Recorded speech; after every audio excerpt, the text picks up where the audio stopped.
Last night, we also sat down with East Texas Congressman Louis Gohmert after he shocked us by saying he might run for Texas AG. We were all surprised, and I wouldn't let it leave before we picked his brain about some other pressing issues. Here's what he told us. As we told you Tuesday night, Gohmert may run for AG if he can raise $1 million. He's eyeing running because he thinks incumbent Ken Paxton's legal issues make him easy to beat. They'll wait and they'll indict him after the primary, and then you can't change who's on the general election form. And he only won with 50.6% of the vote last time. This time he would lose. Gohmert says it was easy to spot why Democrats lost the state house in Virginia. I've talked to a lot of people in Northern Virginia, and that's normally a blue area, but they were fed up with the government overreach. Afghanistan still makes his blood boil, and it may be too late to fix things. The difference with President Trump, he would never have allowed $85 billion worth of military equipment to remain there for the Taliban to use. Speaking of President Trump, Gohmert thinks he'll be back. I think there's a better than even chance that President Trump will run again. You think so?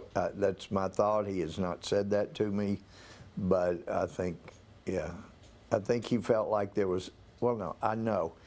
He felt there was unfinished business. And has doubts about how the COVID crisis is being handled. And what does the big pharma do? They put out word through the CDC and the National Institute of Health and the hospitals, many of them, that whatever you do, don't take a horse pill.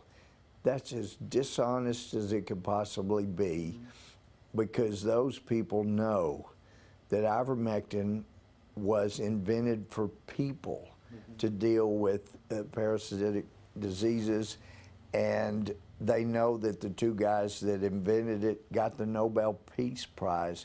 And is President Biden right to use Osha to force the vax for some businesses? I don't believe so. I believe it's unconstitutional. Osha was never intended to be mandating that people get injections of experimental drugs into their body. The congressman works at the federal level, but his first love is Texas. I see a bright future for Texas. I think we get back to teaching kids that you don't judge people by the color of their skin or where they're from.